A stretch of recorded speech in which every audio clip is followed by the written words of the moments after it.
All right, we're live. So Sean needs to be clear. I posted this on Twitter. Sean had 2 buckets of beer last night because they were $15.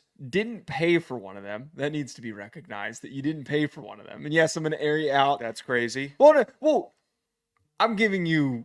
I didn't realize until after I signed it. It was a big number. Wait. I am saying that I'm giving you some credit, some props. If you pull out the finesse where you don't have to pay for one of your beers, I mean that's a huge boost to the night. Drinks. They gave you free beers. You were a good patron of the bar, and they forgot to charge you for the second 10 beers because I think it was unfathomable to them that somebody sat there and drank 10 beers and 2 buckets. You think I'm the first person to have a 2-bucket Thursday at that bar? Yes, absolutely. There's no shot. 2-bucket Thursday. You walked in at 8, but you also last night purchased the dried sausage salami stick. Hot salami, yeah. From that hot sausage isn't great. Or just those bodegas don't have as good of sausage as you could get. But I will say, and I will always come back to, one of the best post being out drinking meals is coming back and opening the fridge and finding and remembering that you have a ton of cut dried sausage. It is the best thing to eat. It's hard to explain because it's got a little bit of grease to it. It's some meat. There's maybe a hair of protein. It's fatty.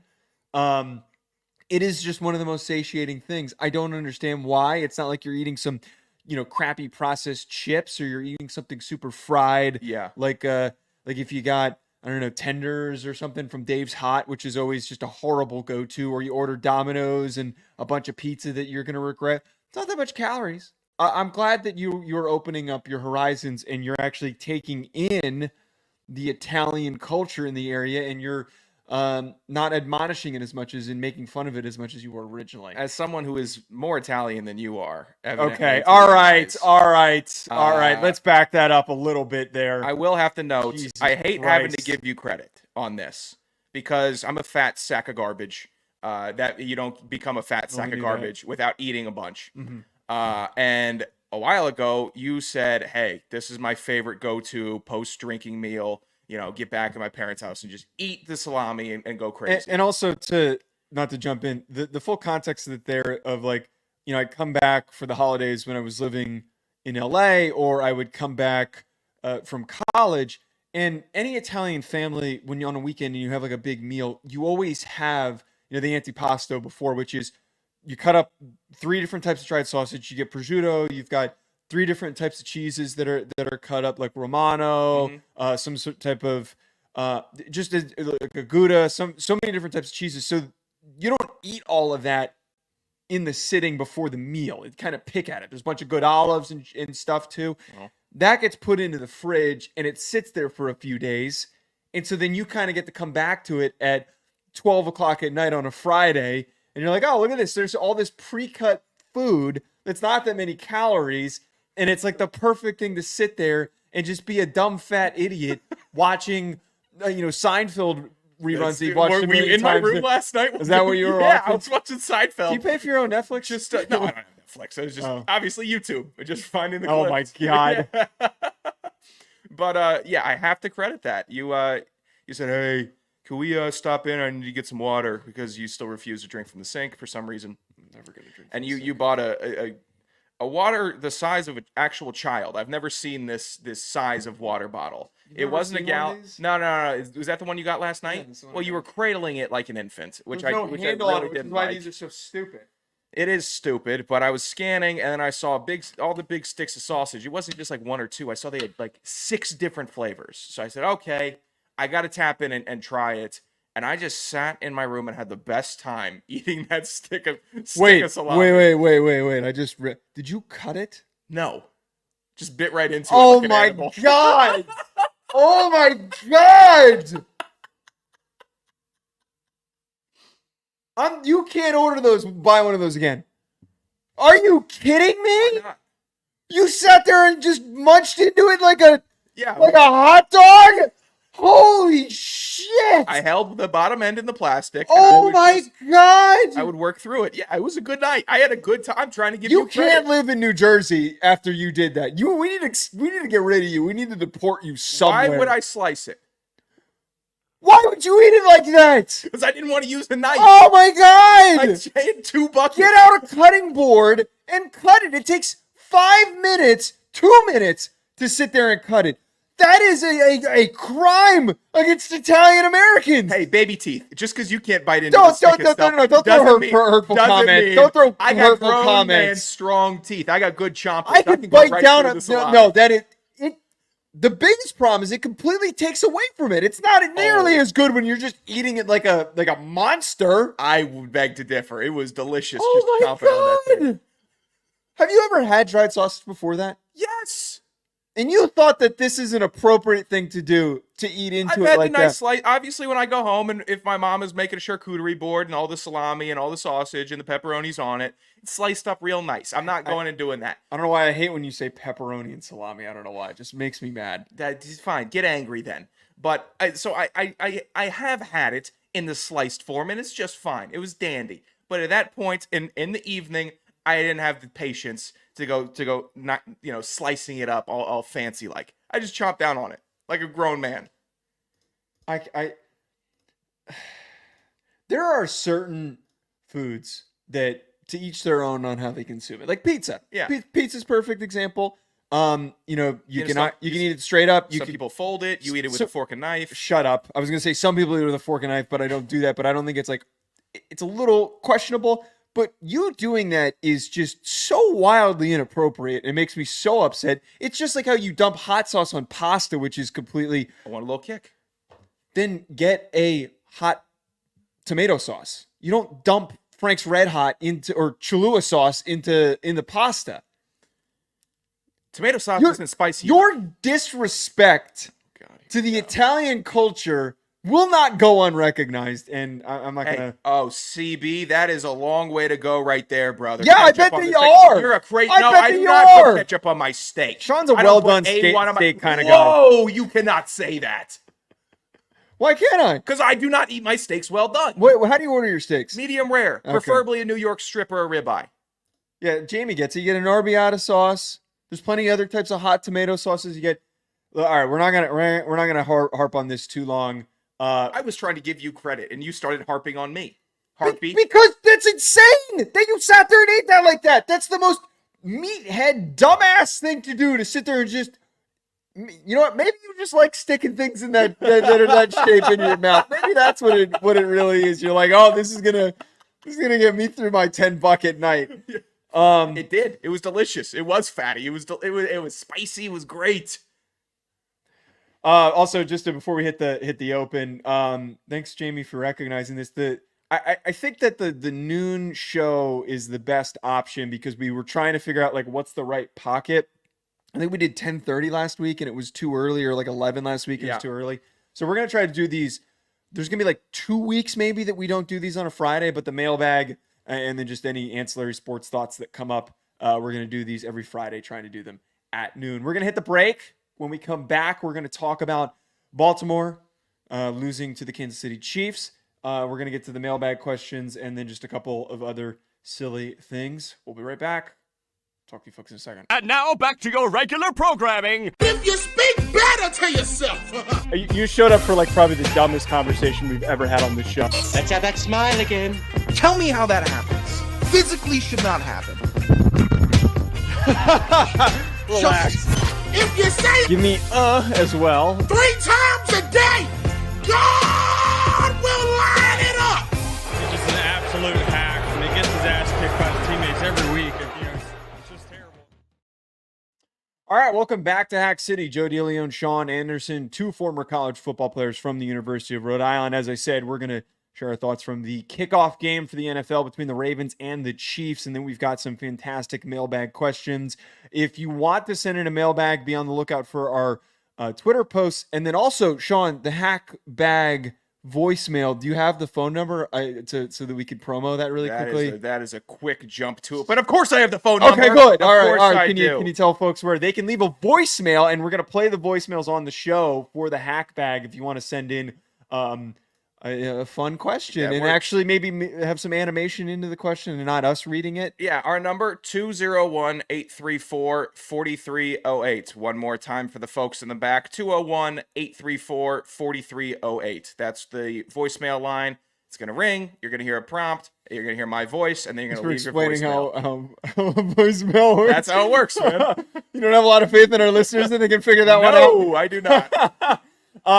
Questions or just any stupid thoughts that you want to throw at us, try to keep it moderately appropriate. We're going to screen them a little bit. I don't think we're going to get too many of them at the start, so we're not going to get anyone sending anything crazy that we'll not listen to and then air on the show. Although it would be funny, but extremely risky if we didn't listen to them ahead of time and we just kind of played them. We have to listen to them ahead of time. Okay. We have to. Before we get to this Ravens-Chiefs game, Sean, can you just share with our listeners where they could bet on maybe tonight's Friday night game or the college football games or next week's slate? Where can they go? Yeah, they're going to go to Bet Online. They're going to win a big stack of money like I did last night. I think I came out positive in the green betting on Bet Online in the Chiefs-Ravens game. NFL kickoff. Everyone blows their load early and decides, hey, I got to get in on the action.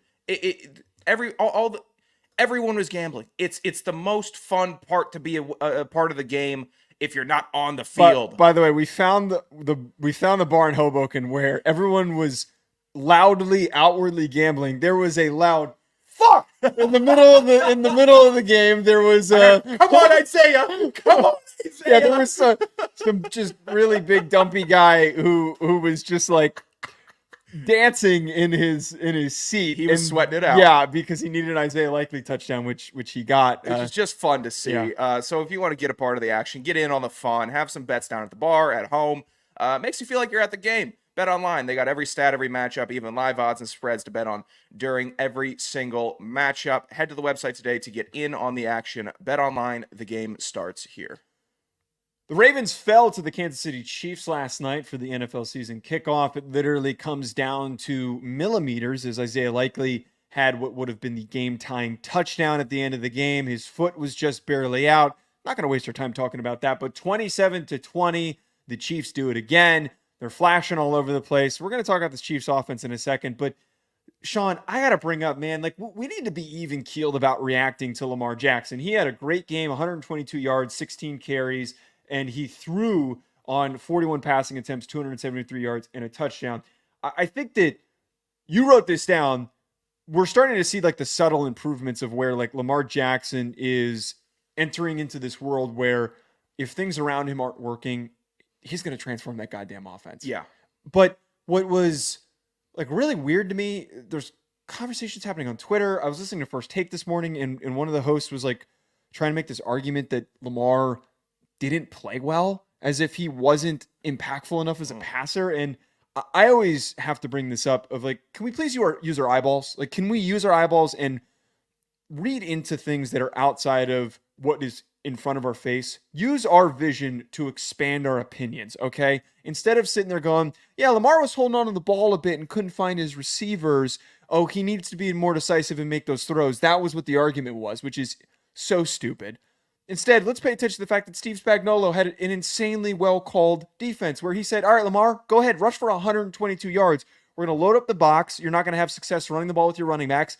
And we're going to play really tight coverage on all of your receivers. So you're going to have to dance around the pocket. And then if you want to pick up first downs, it's going to be because you're scrambling.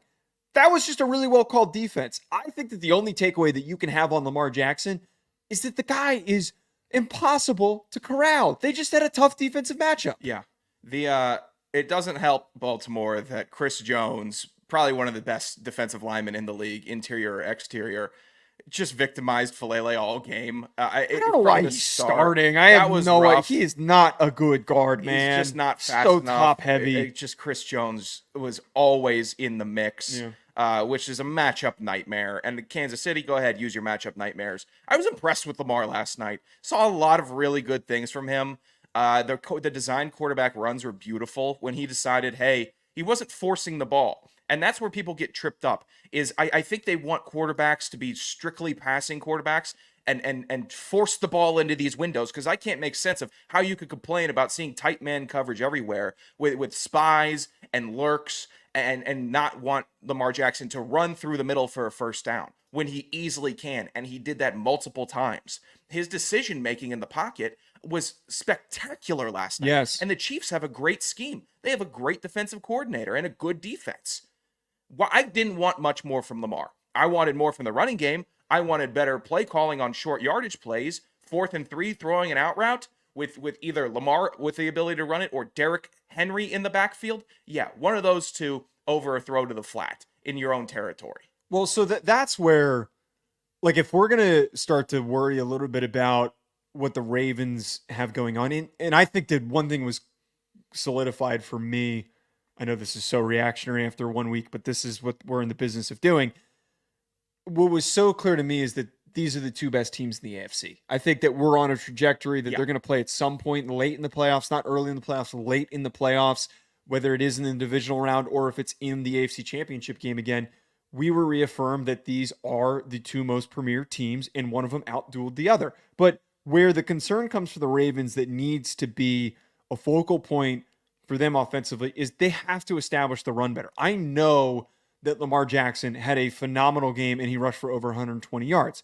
That played exactly into what Spags wanted them to do. Again, I'm going to keep coming back to this, but 13 rushing attempts for Derrick Henry and only 3.5 yards per carry, and then 1 rush for Justice Hill is not enough. It felt like what always happens when a team is chasing another team and when the opposing team has them eating out of the palm of their hand is when they're chasing. It felt like that they were chasing, that they were trying to get momentum back by picking up yards through the air, trying to find the splash plays through the air that they weren't able to find because the Chiefs were playing fantastic coverage.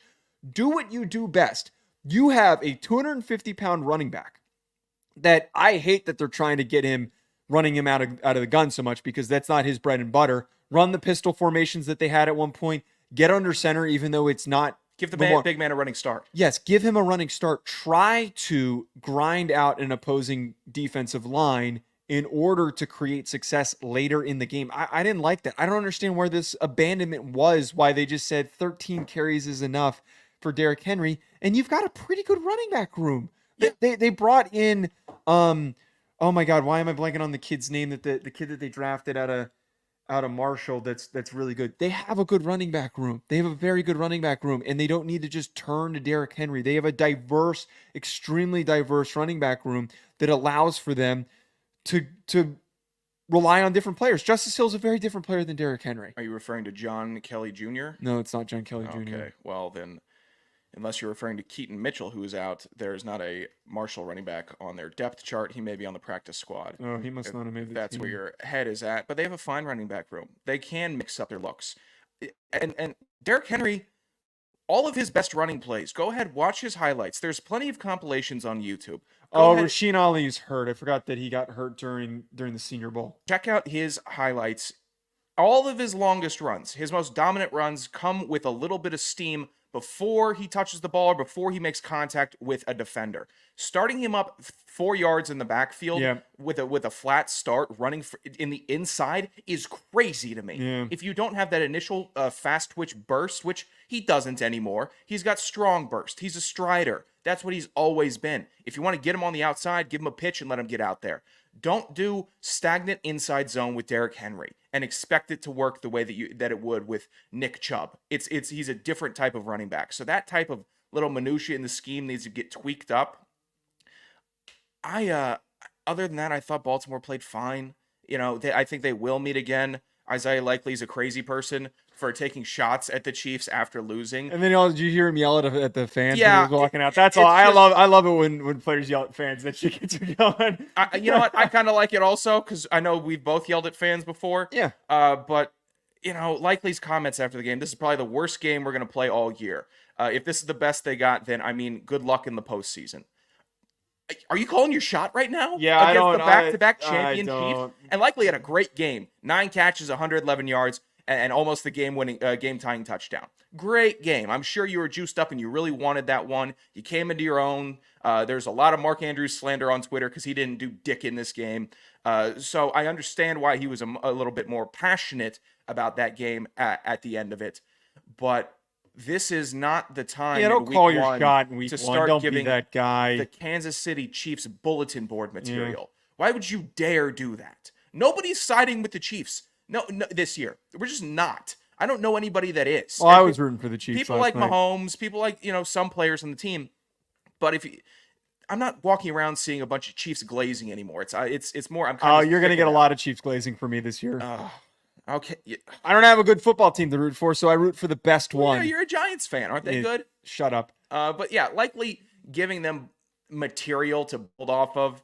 Don't give the Kansas City Chiefs a reason to really start locking in this year. Another thing that I saw on Twitter from the talking heads that don't know football, Maggie and Perloff this morning were saying that Perloff was basically saying that he was underwhelmed by Xavier Worthy, and he thought that it was a lame performance for a first-round pick. And he had 47 receiving yards on 2 catches for a touchdown, and then a rushing touchdown for 21 yards. They brought him in as a gadget. They have him as a gadget. He's the fastest player now in the NFL, and his whole purpose is just to pick up huge gains. Not to harp on that idiotic analysis.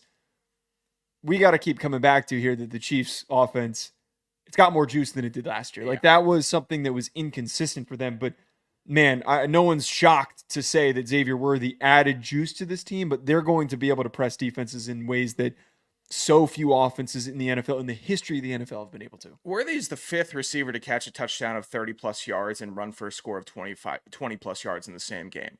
That's nuts. And the Chiefs' offense being quirked up already and having this kind of juice and energy, there's one team that we can thank for that. That's the Buffalo Bills, for deciding to deal with a premier rival in the AFC in the draft and let them get Xavier Worthy to trade up for him. And who did the Bills get? Keon Coleman, good receiver. He better be great. He better be a Pro Bowler in the next 2 years. He better be someone that you can say, oh, wow, Josh Allen to Keon Coleman. What a great pairing. They are on fire. They are electric. If not, then the Bills have officially closed their own window for it. Then it'll be a full rebuild. Hopefully you can retain Josh Allen and doesn't move on. It'll be a full closed window for the Bills, and the Chiefs elevated for the next 5 years with Worthy before they have to pay him. It was a ridiculous trade when it happened on draft night, and it's even more ridiculous seeing how good he is in the game. I mean, I get what you're saying.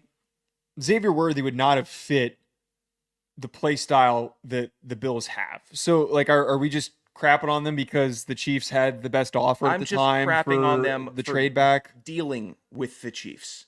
Don't deal with the team that's going that's to knock you out. I mean, that's eventually. such a. Would you like when the Giants specific deal complaint? with Philly? Oh, you can't. Well, no, they're not going to deal with.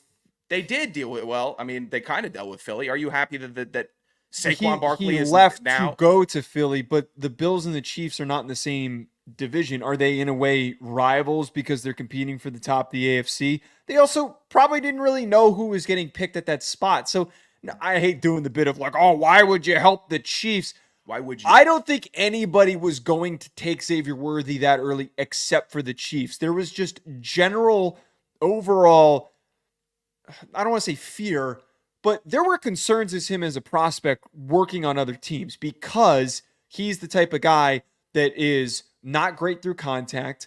He doesn't have super consistent hands. But you put him into this offense where they're manufacturing him touches where he doesn't need to make difficult catches, where he's not going to see contested spots, where he just creates in space. This was the perfect situation. The only other perfect situation that wouldn't have taken him because they have too many receivers is the Dolphins. Maybe the 49ers would have been one that would have taken him over Ricky Pearsall, but I don't know why you're... I just would not... If I am an AFC team in the hunt in the playoffs wanting to do something... Jamie, good point here. They would have just taken him at 32. They got that was a great move by the Bills. End up taking him. That was a great move by the Bills. Then they end up taking him. But if I am a competitor and I'm trying to make a run, I'm not assisting them in any way. That's not how I would go about it. If your team's roster situation was as chalky as it was, and you had all these old players that you're trying to replace and rebuild your roster so you're not losing any steam in the playoff conversation. I'm not overthinking this of like, oh, I can't let the Chiefs get their guy and let somebody else help them move up and trade up. I mean, that's just bad roster building that you're allowing emotion to dictate your draft approach. It's not emotion. A little bit. It's strategy. Who's the big dog? You're overthinking it on draft night if you're allowing a team that you're competing with to get in your head. That I would argue that's more being as rent-free as possible if the Bills refuse to trade with them. That'd be allowing yourself to get worse because they would have traded up with somebody. Why do you think it's emotional? It's I don't want to help these guys in any way. Not because I don't like them, not because the GM stepped on my shoe at a draft party. No, it's because I don't want to help them win because we need to win and get past them. But you're allowing that philosophy to prevent you from getting extra picks, like Jamie pointed out here. If you have any opportunity to get as many extra picks as possible when you need just players, like you just need to fill out the depth of your roster with young, promising players, take advantage of that. I'm anti-overthinking the trade back. The only teams that you should never trade with are within your division.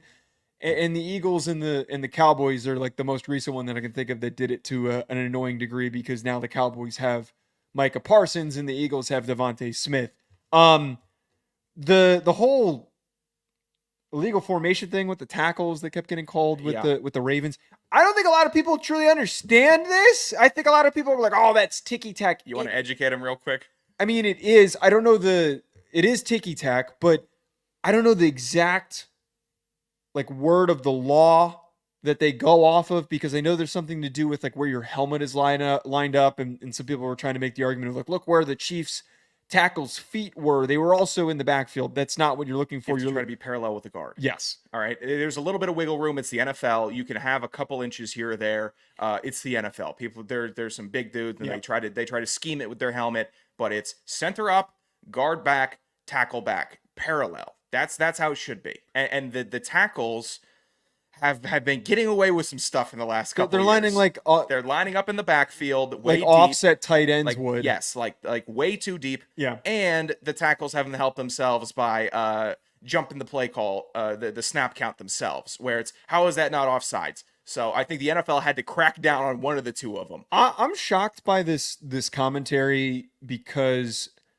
so many people were annoyed by it last night during the game, and you of all people are against the tackles having an edge because I feel like generally offensive linemen are always like, oh, there's nothing wrong with this. We're just trying to play the position. It's the hardest position on the field. Offensive linemen are big babies, all right? You're turning against your people over here. Look, I was a big baby. I fought for everything and tried to cheat within the rules as much as I could.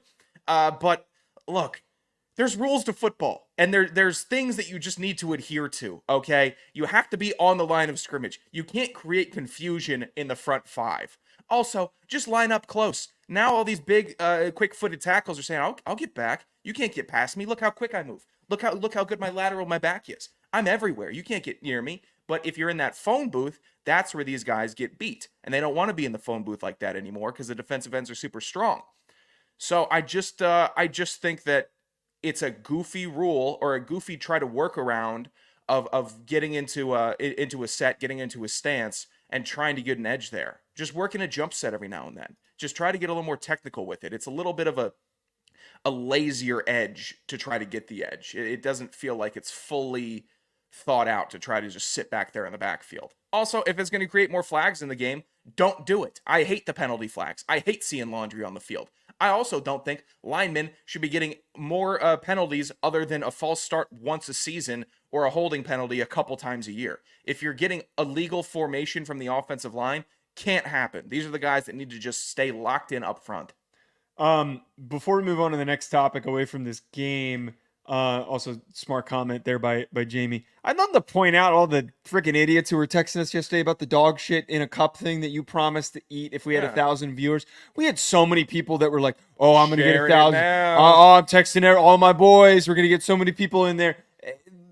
Y'all don't fall through it all. I knew that this was going to happen. Yeah. I don't care, but if you're going to text us, I didn't expect there to be 1,000 people on today's show or on Saturday's live stream or probably on Monday's show. It's not going to happen. But all you effers, Jake Fire, definitely looking at you, who texted us. All you guys that were talking all that S, like, what are we What doing? happens if we get you to 2? Will Joe hop in? No, that's not how No, it works. no. You said, what happens when we get to 2? And then you chimed in, Joe will hop in. That was what you said to He Fire. was trying to get a level up system I going. can't believe already you're made- that bad of a person that you would volunteer me for that. What do you mean? You tried I'm to already getting us in for the first one. but you're not. You can't volunteer. Which was genuine. You In case can't. any- You can't volunteer me for something that disgusting. You can't do that. Oh, yes, I can. No, you can't. Oh, I don't. You literally bet yourself. You can't bet yourself and then I say did. Joe's You a part said, of the what bet. would you do? And I gave. I out my wasn't offer. betting you, but you didn't. You're not betting against What me. would You you do? bet yourself What would you do? for 1,000. Yeah, for 1,000. I'd shave my head on the stream if we got 1,000. I would do that. I would okay. shave my head on All the right, stream. there. Now we got to. Now we got I'd to double let you whammy. shave We my get- head on the stream. So, if we get to 2,000. Oh no! You All right, locked in at 1,000. 1,000. All right, So 1,000. you go 1,000. shaved head all the way down, and I'm eating. But dog we're not shit. going to get that Yeah, many of people. course We're not. never going to get that many people. No one follows through with this stuff. Yeah, I'm talking to Joe. Hey, where am I going to find this? You're like, dude, they're not going to follow through. Of course not. Something that came out in the sports media world yesterday was that ESPN is going to be using generative AI services to produce game recaps for the PLL and the NWSL. They came out and they tried to defend it. They said that the AP uses artificial intelligence and automation when it can free up journalists to do more meaningful work. We use AI to produce audio to text transcripts, create shot lists in predictable environments, tag content for search, and write corporate earnings reports and some sports preview and recap stories. We also use automation. Look, it doesn't matter. And I think it kind of comes down to like the dollars and cents value of some of these recaps.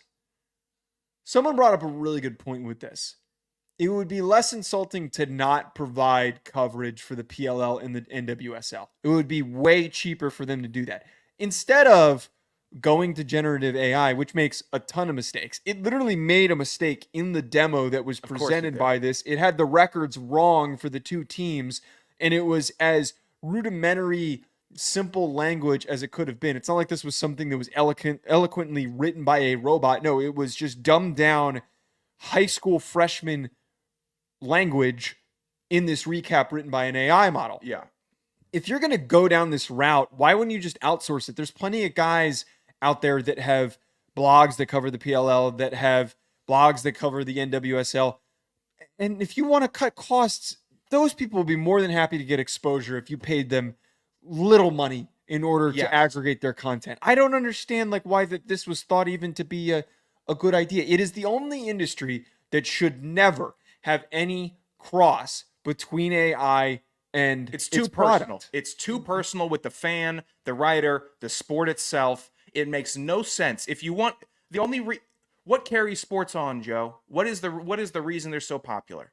The fans are the reason. And you know why they're fans? Because they're attached to the teams. Yeah. They're attached to the sport. However they found that in their lives, they got an attachment and they said, I want to contribute. I want to be a part of it because I love it so much. And now there's less opportunities. And I'm not even going to say this is a bad thing for ESPN because this pushes the freelance narrative way farther and saying, hey, get away from this bloat, this corporate bloat that's using AI and doesn't care about these sports, and come check out my stuff where I'm passionately writing. I do think it opens a window for that. But additionally, you can't discredit the amount of views that an ESPN article would get compared to a freelance article. And giving that to a robot that did nothing except for just scan and write a couple sentences, it just feels gross to me. It feels really dirty of something to do with sports where so many people are connected. Well, what's so stupid, and I know that a game recap isn't supposed to really inject opinion into it, but if I wanted to get a sense of what happened in the game, I would just read the scoring summary and the box score. I rarely will read a game recap unless I really need the context and I can't find highlights. A full weekend NFL.com article with the recaps, I don't mind. They give a decent summation. But I'm tracking you. I don't do a lot of my pre-show research on game recaps alone. It's a lot of watching the film and looking at the numbers and making the conclusions myself. But for the casual fan that aren't trying to prep for a show, they just want to know what happened. Hey, well, but this is the point though, is that how is, and I know that this is such a, like me seeming like, oh, how is it so smart to know this? And I know that it's a very complex technology, but how is it supposed to know how the game actually played out? There is no way that AI at the current moment is capable of understanding what happened unless you're training it to literally watch the game and not just read the the stats and all that. If you're just regurgitating the stats and the scoring drive recap, that's meaningless. Yes. Like that is, you're just injecting something that doesn't need to be a part of content creation for no reason. And there should be no defending it. There absolutely should be no defending it by ESPN. And this is coming from someone that has never. I've cut clips for the NWSL before when I was working at Sirius. It was fine. Ryan says I'm crackly. Can you? I don't know why you're so. All right, I haven't heard you being crackly on my end. Maybe it's Ryan's phone. I don't know. That's weird. Anyone else want? Can anyone else clarify if I'm crackly or not? Regardless, I feel like I would have heard that in my ears. Yeah, whatever we're hearing here is what we're hearing out there. So I don't know if that's a connection thing, a YouTube thing, but it's a direct line from the board. There's not supposed to be, like when Joe. Okay, we're getting into the minutia and the weeds. I'm not reading much about lacrosse or, of course, or NWSL personally in my life, but I know there are people that are former soccer players, former lacrosse players. Lacrosse is the biggest growing sport in America. I've been hearing that for literally my whole life. Every lacrosse bro has told me that. Yeah, as a lacrosse bro, that's kind of. I'm sure lacrosse bros are trying to read. Maybe. I don't know. That's kind of a dick thing to say, the way that you just said. I'm sure that they're trying to read. They're making an effort. Don't act like the lacrosse pros aren't the ones that are like doubling any salary that we ever put out there. You're jumping into lacrosse bro camp here. No, I'm saying because all of them work finance, they all make double what I make. Look, I just think it's a nasty precedent to start setting of putting in computer. Yeah, that's the point. Articles. It's the precedent that it's creating is what's dangerous. And I don't like how AI is being used with art. I know artists have a problem. You have a very funny story. I love. You like the troll. I know it has its moments, but if you're actually an artist, you got to be kind of pissed. Well, okay, when you can tell that it's AI art, and I think that there should always have to be a disclaimer that it is. I have this one buddy. Who is just a total true and tried incel that he, I don't know if incel's the right word, but he's just a total troll where he's a Discord bro. He finds these threads where people are complaining about AI art and how awful and terrible it is for artists and everything and just how wrong it is. And he goes and generates images of gorillas just doing like comical things, like riding monster trucks, squatting like tons of weight, cooking in like a packed restaurant, just like the most comical things. And he goes and comments them under these threads, and they always generate like a huge pop from people because all the artists are coming in and they're pissed off, and then all the just morons like me are just laughing their asses off because. It's not like you're jumping in and be like, whoa, this is more creative than anything you can make. It's like, hey, you don't want to make this stupid shit that I want to see, but look what I made. It took me 10 minutes. Look, the pretentious artist has been a common theme, I'd say, where they don't like sports, and sports and the arts don't necessarily get along that well. But I can respect the viewpoint of not wanting AI to come in and start doing what you've been training your entire life to do. I understand. It's not like we're doing graphics on Microsoft Paint anymore. Yeah. And I've seen renderings from AI that are rather unfathomable that you have generated for us personally. Oh, they're fantastic. And we would have to have commissioned an artist to show a 500-pound man crying with a big beard and a Falcons hat and a yoked Notre Dame fan with sometimes no glasses. I don't know why you don't have glasses on at times. So taking away the opportunities is tough if there was something, but it's also internet garbage still. Mm-hmm. A lot of the AI art is just still garbage. So if I was a real artist, I'd say, it doesn't bother me. I don't know what, Jamie, you do for work, but that's, I'm sure that they're really just high quality graphics that you're making in PowerPoint. I'm sure that it's super high end. All right. He's got Clip Art Pro. That's Yeah. what he's got. Let's get to the hack bag questions that we have. I'm a little worried because I didn't read through some of these. First question that we have from Jamie.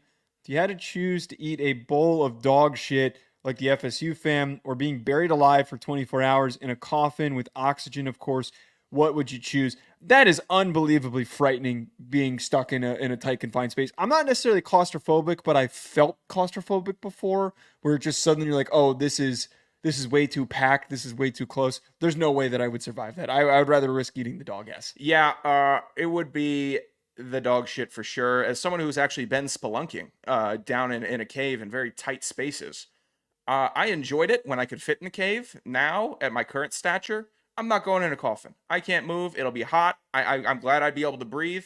I thought one of the most impressive feats on radio ever was Fez Whatley doing the coffin challenge in his tough health state at the time, coming off of 2 heart attacks, and also I think he had diabetes at that point also. Oh my God. And he did the coffin challenge. It's a fantastic listen on YouTube if you can find it. But yeah, the coffin is terrifying. It's terrible. I'm also superstitious with the coffins and stuff, where if someone has crutches, I don't walk on the crutches and mess around with them. I don't mess around with coffins. I don't mess around with all the real deal stuff. Well, the also frightening thing with the coffin, you have no idea if they're actually going to take you out of there. Yeah, exactly. What if I get forgotten about? And I know you're not a huge superstition guy. I've seen you popping wheelies and wheelchairs before. Just not, caution to the wind. But me, I'm staying away from that. I would have the bowl of dog shit. Rack, by the way, you missed it earlier. Go rewind to the beginning. We pointed out that there's now a voicemail line for you to call in and leave voicemails that we will play on the show. It's 201-834-4308. We already got a voicemail live during the show. Did we? Yes. We're not going to play it. The transcript right now is talking about the sausage that I ate somehow. I don't know who. Can you hand it to me? Yeah. Here. God. We'll play it on the next show. Yeah, it's fine. It's loading. Go ahead. Let me see this. Yeah, that's the quick transcript that we have for the voicemail. I feel like it's Guide Life. It could be Jamie. He's been here the whole time. I think we can have some fun with the voicemail. We have a good cast of characters. We got DI says he's gonna leave us one as well. Yeah, no, please call in. We want your favorite bet of the week.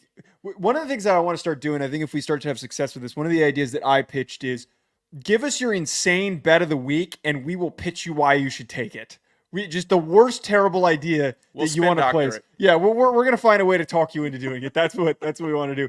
Next question from Jamie. Did Montana State win over New Mexico enhance his Sean opinion on them at number 1 or make him question it since they were a 14-point favorite?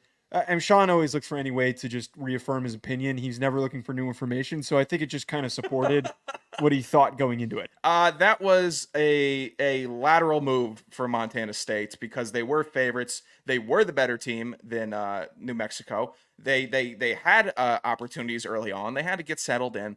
But at the second half that they played, it for how bad the first half was and how much of a jackass Joe was trying to make me out to be for picking them number 1 in my poll for the first half, them crawling back in the second half and showing what they can truly do, it put me back at even with them. So I'm cool with Montana State sticking at 1 personally. And this isn't any South Dakota State loss to Oklahoma State by 21 bias either. It's just Montana State only. I still have the belief in them. And I think I'm pretty fair with the polls as well. If they have a brutal loss, they will not be number 1. That's how I operate. So I try to be as fair as I can with how it is. But if you pick a number 1 that everyone else doesn't pick, then you kind of have a target on your back for being either a homer or showing favoritism to that team. I will try my hardest to not do that throughout this year. Rack and Chester, by the way, you guys got to try a little harder with questions that we can actually read on the show, because some of these are just, you guys are you used to do a really good job of making the questions gross enough but capably readable that they're not overtly inappropriate. But you guys are just kind of straying down the path of let's get it as just nasty as possible with some of these. I also appreciate that Chester kind of had a stream of consciousness of just his thoughts on the betting lines this week. He just put down 7-point tees, Tennessee, Texas, Utah should be even money. Um, I don't mind it. yeah, I mean that's I don't really. I'm trying to like really read through this. I don't understand what he's trying to say. I think he's parlaying the 3. It's 7 points apiece. Tennessee by 7, Texas by 7, Utah by 7. 3 games parlayed, all teased down to 7-point favorites. Should be about even money. Okay. It's not a bad bet. It's not bad. I think all 3 of those teams could definitely win by 7 this upcoming week. Oh yeah, you did put in your favorite bets, so that I was wondering why he threw those in there. Chester's other one, under in the Iowa State game, 35.5 is disgusting, and I love it. It's so cliche to go with the under. I don't know why this year. I feel like because that market's been driven down so low. I'm gonna wait till Saturday morning, and I'm gonna take the over. Okay. I bet it gets down to You like wanna- 30 you wanna something. See it keep running. Oh, I bet it drives down. I'll take. Yeah, I like the over in that one. You don't want to answer Rack's strip club one. That's just a song question. Rack asks, when you get a lap dance at a strip club, what is your go-to song? Mine is Control by Puddle of Mud or Porn Star Dancing by My Darkest Days. I've never been to a strip club before. I would want to have Fever by Vibes Cartel playing. Anything that's like kind of Afrobeat, I love. If I'm gonna actually be dancing in a club, I hate dancing in clubs. No. What do you? A strip club, also. Yeah, I'm you're just not saying, dancing in a club. But I would prefer. This is if I was gonna have a strip club song, it would be something reggaeton. Okay. It would be Afro beats. It would not be. It would not be Control by Puddle of Mud feel with 2 dirty Ds. with this question. Can you drop the phone number in the comment section? Yeah, I can do that. And I'm gonna put that on the graphic for next show. I'm gonna put on the phone number so that we have that. Rack or Chester, I'm not gonna read your question because that one is brutal. The D-Man has one. Where's the D-Man's? It's in the document. I have all the questions in the document with I the didn't. people. I don't know why I didn't see that because I was genuinely. I'm like, I know he's reading them off his phone. I can't wait for him to look up and see that it's all been bolded and highlighted with the respective questions. The D-Man's question: how much of a leash does Quinn Ewers have? No one thought Arch had a legit chance to start this year at all because Quinn is a Heisman candidate, but Arch looked so good. Yeah, it was Colorado State, but come on. They must be excited to start the Arch Manning era. I mean, it's a great question because I think that there is more of a possibility than some people realize. I don't think it's going to happen this year. I think that we were reminded against Colorado State because Quinn Ewers had a bit of a dopey throw where he was smacked in the hand, ball pops him up in the air, and it led to an interception against Colorado State. What would lead to the swapping, I think, is if the rest of the team is firing on all cylinders and if he has like a stretch of just weak performances, or maybe he gets banged up and he's not at full strength and he just can't play the same level as he usually does. That's what it would take for Arch to step in. That they just need high floor rather than high ceiling. That's why you bring in a guy like Arch and you have such a highly recruited backup and you're trying to do whatever you can to keep him around, then he's sticking around as long as that if he needed to step in. I wouldn't be shocked if there isn't a Tom Brady, Drew Bledsoe type of a situation here where Quinn gets hurt because he's been a bit injury prone and Arch steps in and then we're debating, hey, who should actually really start? There's enough hype around Arch that I would feel pretty good about him. He looked great in the spring game. I liked him. I liked seeing him against Colorado State. He was doing good. I think Quinn Ewers has a very long leash, though, as the quarterback this year. He could easily, I don't think they will really drop a game, but he could drop a game and still be the quarterback, as he should. He should remain the quarterback throughout the whole season, in my opinion. If they're having a blowout win, put Arch in for the whole second half. That's cool with me. I think he'll do a good enough job to not throw the game down the drain. Get him as much reps as you can, but let Quinn get the big lead in the first half. Go ahead, do that. That would be the only indication, aside from injury, where I'd put Arch Manning in. Not vying for spots in a big-time dicey game. It's Quinn Ewers' team. You have to respect the quarterback that's been there, took him to the CFP, battled through injuries, and showed that he can lead the Texas Longhorns to being a successful team. It's Quinn Ewers by long leash for me. Like way longer than these Hoboken leashes that I'm seeing people walk their dogs around on. It's like choke collars on a Labradoodle. I can't believe it. By the way, can you put the phone number in in our Twitter description? I I just thought of that. I didn't want to forget because I would have forgot if I didn't say that right now. Thanks, Rack, for explaining to us what a lap dance is in the comments. Yeah, that's tough. Much appreciated. All right, you threw in here that you had a shout of the weekend. What is that? Well, I'll explain it real quick, and I'm hoping to do this on all the Friday shows. When I had roommates, we went to war every weekend about what movie we would watch, what we would eat, what we would drink this weekend. Okay. Everyone trying to get everyone on the same page. Okay. And then sometimes it'd be a good shout, sometimes it'd be a bad shout, and the movie sucks and everyone hates each other and everyone's going to bed mad. So giving a good shout is imperative. Today, I'm going to give you 3 things. I'm going to give you something you should eat, something you should drink, some media that you should intake outside of football, because it's a big football weekend. All right, let's start with the food. It's still warm out for football. You can't go eat something too hot. You're not doing a chili. You're not doing a hot soup. You're not doing traditional football foods yet. Go with a nice Italian sandwich, cold cuts. Load that bitch up. Put the hot peppers on it. If you want it toasted on the bread, that's fine with you. I prefer my Italian And sandwiches. go to a real Italian deli. Don't go to some slappy deli it's like, oh, we got an Italian Yes. sandwich and it's just crappy, bad salami. Like, get the real stuff. Get the real sopressata. Make the effort. Some real mozzarella. The roasted peppers is always a good pull. We got a couple of places near here that I still want to try. Yeah, I will be making the effort on Saturday. All right, it's not. Rack had the good question. By It's the way. not too heavy, but it'll get the job done. Where you can feel like you're eating some good football food with the weekend. That's gonna be my meal tomorrow. You can do that Saturday or Sunday. Drinking. You're going to pace yourself on Saturday. We have a lot of games to cover this weekend. We're not doing any twisted teas. We're not doing any high sugar drinks. You can't ruin your first NFL Sunday with a sugar-induced hangover. I'm starting my day with Miller High Lifes, nice and easy. I'm not At about suggesting you do 10 a.m. I'm not suggesting you do the big 32-ounce tankers like I do, but maybe a nice classy bottle. Yeah, no. Wake up. Okay, here's the real plan here. Forget what Sean just said. Everybody's going to wake up at 10:30 on Saturday, and you're gonna have the Four Loko set on your nightstand next to you. If you're married and you got a girlfriend that you live with, even better. They're going to hate you after this. You're going to set that by your bed. You're going to wake up. You're going to roll over. You're going to drink the Four Loko, and then the day is going to be ruined before it even started. You're just going to come barreling head first into the day, and then you're going to wake up for the next day. That's a bad shout. That is not a good shout for the weekend. After the Miller High Life for 2, you're going to start working your way into the Mexican beers. Your own decision. All right, you can go Pacifico. You can go Dos Equis, Modelo, whatever you want. They're nice filling beers. You don't have to crush them all day. 1 beer feels like 2 when they're Mexican beers. So you can have a nice, even drunk on when you're going to bed before NFL Sunday. NFL Sunday, you do what you want. If you want to be an animal on Sunday, that's up to you and God. Finally, media. It's a huge football weekend. All right, if you want to watch something outside of football this weekend, I'm not suggesting you go sports. I'm not suggesting you go thriller or scary. You need something nice and easy, a little breather, a little laughing material. Dumb it down. I would suggest a Central Intelligence with Kevin Hart and Dwayne The Rock Johnson. I think it's their best paired movie. It's really dumb. I'm not saying it's a good movie, but it's something you can kind of just turn off and have on. of all.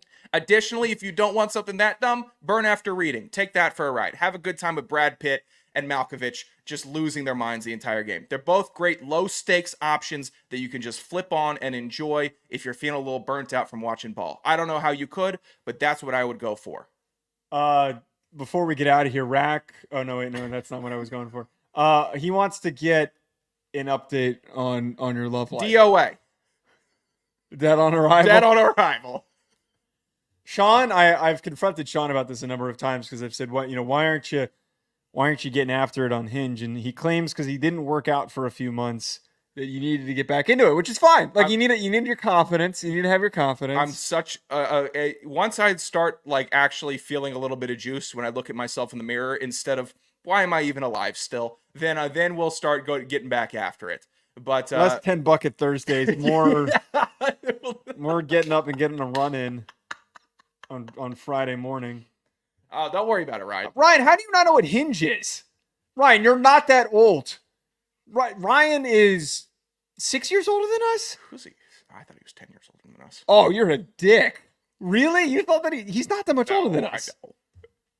I mean, when I was hanging out with Ryan, it was in Indy. It was like hanging out with one of my buddies. He is our age group, as close as it could be. Ryan, I don't know how you don't know what Hinge is. It is a very popular dating app for. It's better. Tinder was always a mess. It was good in college, but as soon as you leave college, and for whatever reason now, it's just a cesspool. It's like half the accounts don't even feel like they're real. Yeah, it's a lot of bots on Tinder. Bumble stinks, and they tried to fix it, but it would always suck because the girl had to message you first, So you'd match with the girl. And you th- think they'd have like a spicy message for you or something. It's just like, hey, and that Yeah, counts. they have.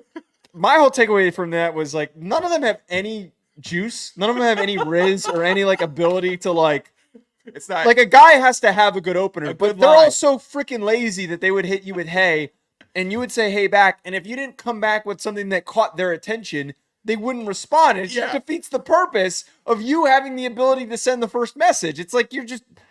in theory, it's a good idea to get dudes on the in theory, but the girls are smarter than the theory. They know they can put in literally 1% effort, and then the guys are still up against the wall having to figure out a line or how to dig themselves out of a hay barrage. Oh yeah, I forgot that. Never mind. All right, folks, thanks for tuning in. Good episode today. At Joe DeLeone, at Sanderson Radio, at Hack City Pod. Leave us a voicemail, 201-834-4308. We will talk to you folks on Monday. Enjoy your weekend.